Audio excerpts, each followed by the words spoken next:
morning. I'm so glad to be here. So many wonderful speakers you have today to learn from. I want to talk to you today about what I believe.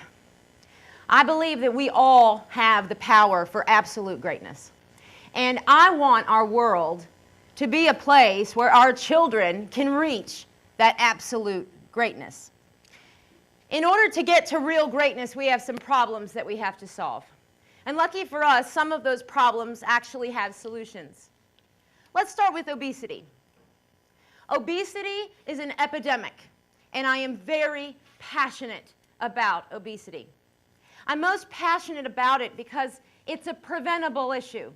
It's a problem that we actually have a solution to. And it's time that we act and get to that solution for the generations below us. Now, obesity is super passionate with me because obesity leads to so many things. Heart disease, cancer, diabetes, depression, low self-image, trouble with relationships. Obesity causes a lot of problems, but it's a fixable problem. You guys remember that commercial back in the 1980s where there was a father and a son, and the father catches the son doing drugs? And he opens the box and he looks at the son and he said, "Son, where did you learn this?" And he looks up and he says, "Daddy, I learned it from watching you." Well, we should have a commercial in 2012.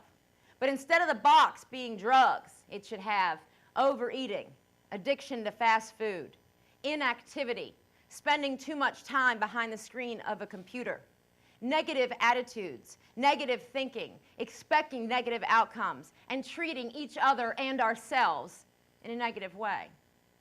That commercial could very easily go on television today with those things. Now, I've been a Curves owner for about 12 years, and we just recently got certified through the Cleveland Clinic in a program specially designed to help our members and clients and their families make true behavior changes that make for a better life. Now, I could talk to you guys about the brain and its chemicals for hours. I could talk about digestive chemicals for hours. But we've given 20 minutes this morning for me to make the best point I can to you, that you'll hopefully learn something that you can take home to your students. In the words of Mike Murdoch, you'll be remembered for two things in life: the problems you solve and the problems you create. So let's start looking at some problems we can solve. The quote that I have up there today says, "Men are not prisoners of fate, but prisoners of their own minds." And the more we learn about the brain and the mind and how complicated a computer system it is, the more we can do to change fate. I want to talk to you guys today about the limbic system. The limbic system is the emotional part of the brain. Did it come up? Oh, we're ahead.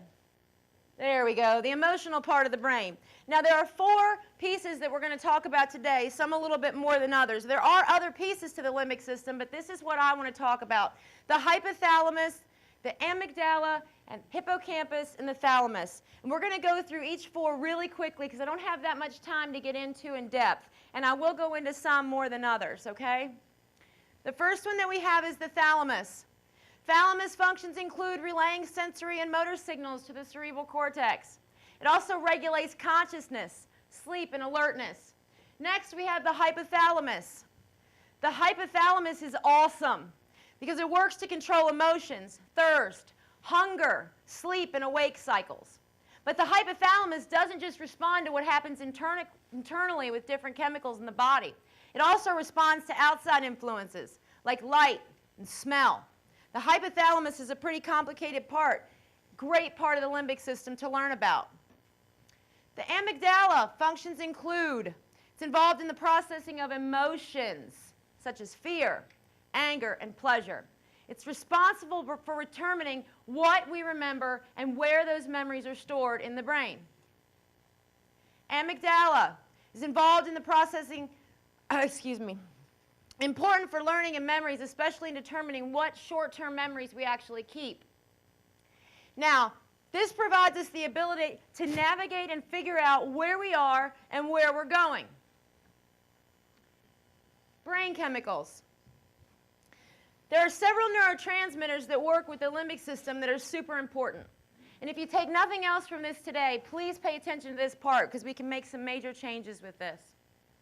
First, we have norepinephrine. And I love neurotransmitters. They get me very, very excited because when you learn about neurotransmitters and what they can do for you, you will be excited about them as well. Now, norepinephrine is really, really awesome because norepinephrine is kind of like excitement juice. Norepinephrine helps keep us attentive. When you are standing on a train track and you look forward and see a train coming straight at you, what do you feel like inside? Your system wakes up, doesn't it? It says, hello, train coming, we're in trouble. That's norepinephrine. Norepinephrine gets that heart beating a little bit and says, hey, we better do something about this. Next, we have serotonin, one of my personal favorites. Serotonin regulates mood. Serotonin is like happy juice, an endless supply of free happy juice. And guess what?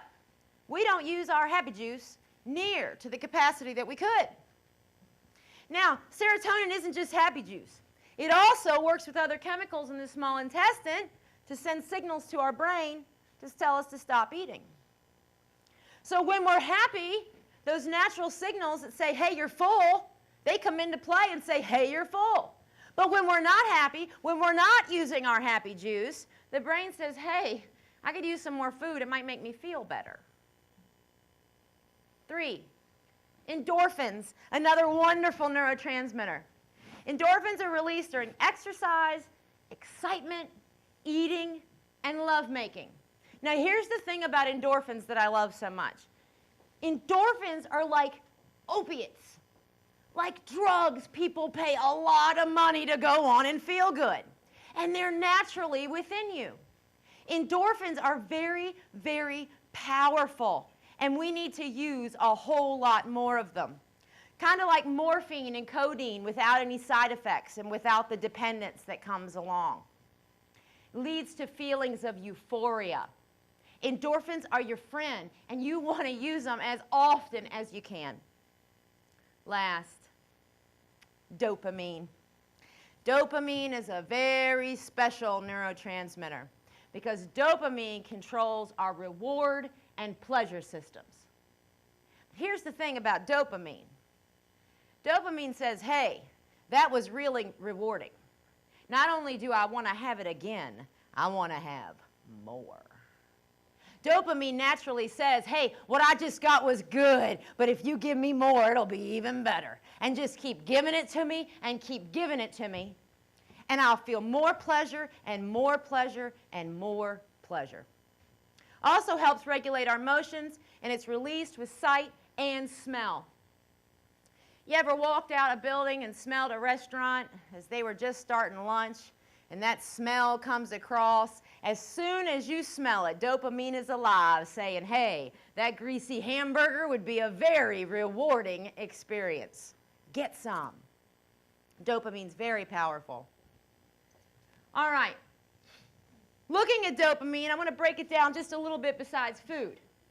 Because I told you, you eat a wonderful chocolate-filled powdered donut. Can you all get an image of that this morning? A chocolate-filled powdered donut, and you eat the chocolate-filled powdered donut, and dopamine says, oh, that was awesome. I want another chocolate-filled donut. I want another one because it feels good, and that was a reward, and that was pleasure, and I need to get more of it. Well, look at sports. I see we have some gentlemen in the room. Maybe some Philadelphia fans, maybe some Steeler fans. I know we have both sides in this particular area of Pennsylvania. You watch a football game on Sunday, yes? Your team wins, yes? And how do you feel? Awesome! You are excited. You can't wait till next Sunday. All week you're talking about it. My boys won this week. We're going to take you out this week. We are bad. We are rocking and rolling. We are really good because dopamine says those sports are awesome. You want more. And when you watch the game, you're going to feel better and better. How about falling in love? You go out on your very first date. and you meet somebody and they're absolutely wonderful, so you go on the first date and then you go on the second date and you realize on the second date that you really like them. So then, like when you're at home, you're waiting for the phone to ring and then the phone finally rings and then you answer it and you say, oh, I absolutely can't wait to see you again. Yes, I will go out with you. And before you know it, that feeling of I need more and I need more because when I'm with them, I just feel so good. That's dopamine. Now, we can look at drugs as well. That's easy to break down. We can look at thrills. Take gambling. You go gambling, you win. Dopamine says, hey, that felt good. Let's do some more. Dopamine is very strong, very strong. All right, let's take a look at how neurotransmitters affect how we eat. As a child, your mother baked brownies for you every Sunday. So your coworker walks in to the office with a brownie. You see the brownie, and you smell the brownie. And dopamine in your brain says you need the brownie. You need it. You have to go get one because we need this pleasure right now. And let me tell you something. Dopamine is very good at what it does. Your ability to say, no, I'm not going to have that brownie may be totally gone. The point, dopamine has connected pleasure to the brownie. But what you really want to get pleasure from is that relationship, the connection you had in that relationship. See, we've developed dopamine connections to all sorts of things we should not be connected to. And we have to stop and think and do some changing on how we're connected when it comes to dopamine. Now, all this limbic system in the brain works directly with the digestive system. We're going to go over 4 important hormones, but first I want to use a really, really big word. Neurogastroenterology, okay? And you guys can put that into a word. Hopefully you can say much quicker than I can. I have to break it down. But the bottom line is, this is a science that has been developed that says the brain and the digestive system work together to cause how we eat and why and how we behave, okay? The hormones produced by the digestive system actually take their signals right from the brain. Now we're going to look at 4 of them. We're going to start with insulin. Insulin, you've probably heard of insulin before. It regulates blood sugar. We eat sugar, insulin comes out to bring it down. If we have too much insulin in the blood, we need more sugar. We need more insulin. We need more sugar. Okay, that's how it plays through the body. Well, let me tell you something else about the world we live in. We live on a refined sugar diet in this country. That's what we live on. The average American takes in about 100 pounds of refined sugar per person per year. Wow! We live on a refined sugar diet, which means insulin in our body is on overtime. It's doing 2 to 3 times the job it should be doing in the body. And what does insulin do? Insulin stores fat. Real big on that. Insulin loves to put fat away on the body, regardless of how much you have. It also means we have spikes in hunger all day long, drowsiness all day long, and we might just be a little grouchy on and off throughout the day. Very possible. This cycle also sets us up for type 2 diabetes. Sets us right up. All of us on the refined sugar diet are basically creating our insensitivity to insulin so that we too can be type 2 diabetic. Next should be leptin. It is. Leptin regulates metabolism and appetite. It activates the reward system in the brain. So leptin, this digestive hormone, works with the limbic system. They work together. And let me tell you something else. If you have an issue with obesity, you're not making enough leptin. So you know what that means for you? That means that those hormones and those brain chemicals are working together to make you overeat. And not only are you overeating, it's creating a feeling of immense pleasure every time you do. Then we have ghrelin. Stimulates hunger and also activates the dopamine reward system. When these 2 digestive hormones are not in balance, they work with the brain to make you hungry, to make you overeat. It's the same for our kids as well. Last is cortisol. Oh, cortisol. Cortisol comes out to see us every time we experience stress. And stress is different from all of us. Stress is different for each person.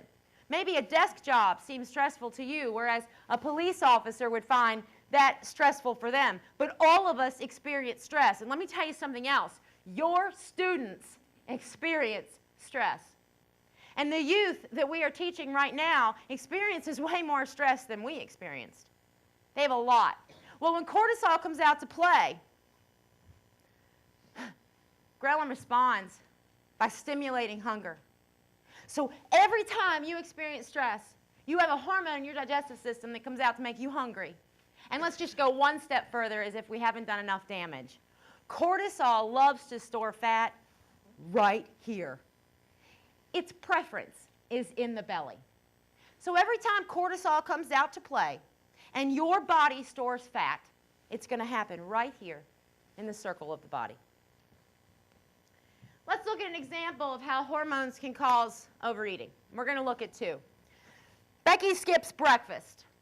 Very common. Some of you may skip breakfast. Some of your students skip breakfast. Well, Becky talks to her friends through lunch.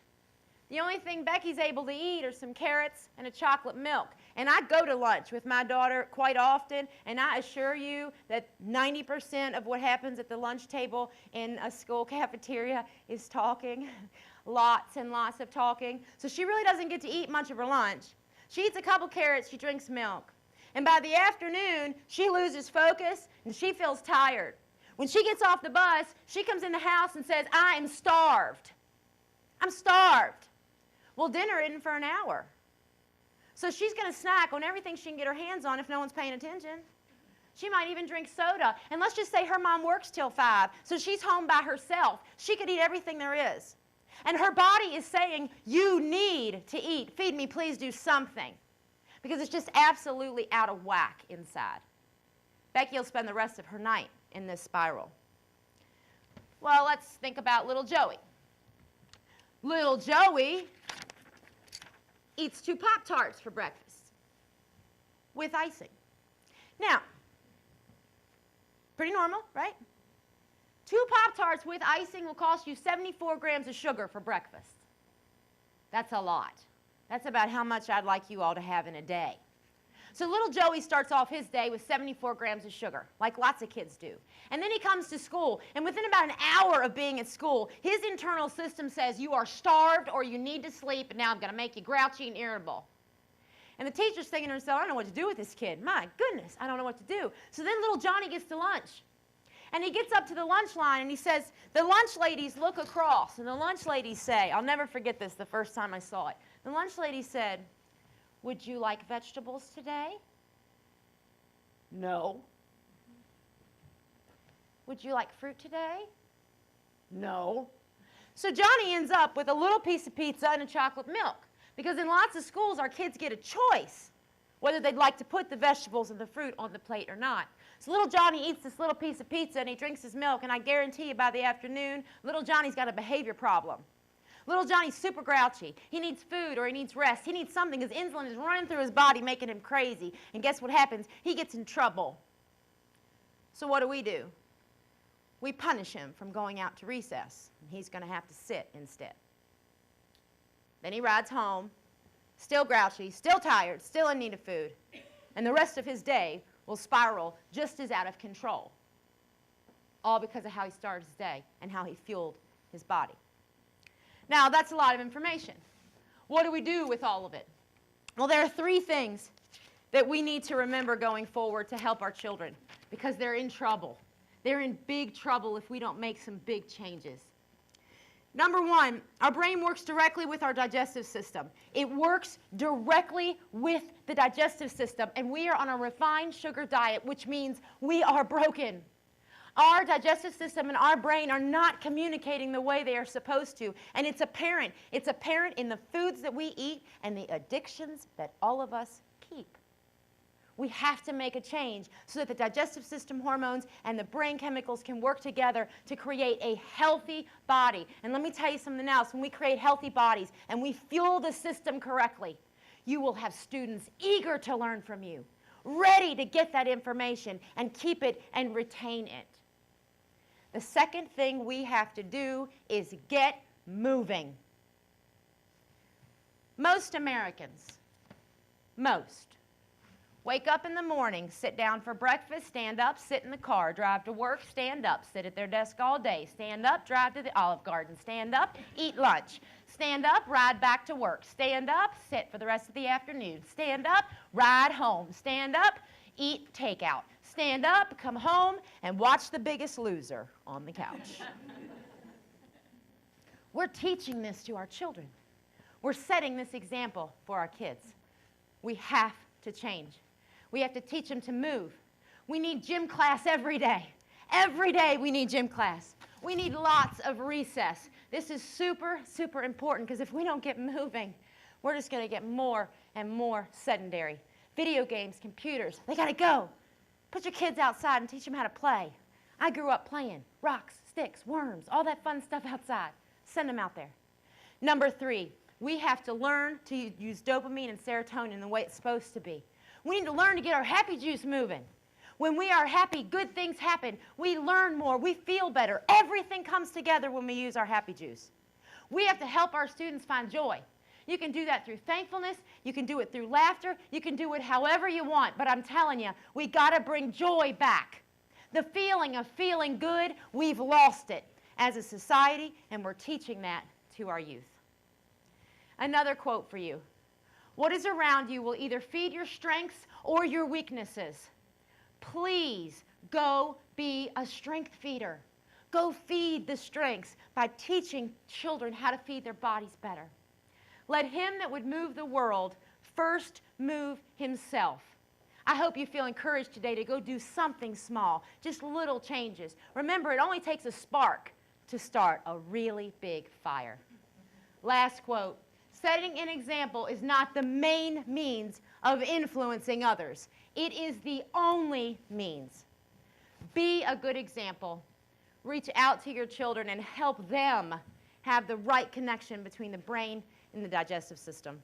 I hope you all have an amazing day. Lots of great speakers ahead, and I'll see you guys next time. Thank you very much.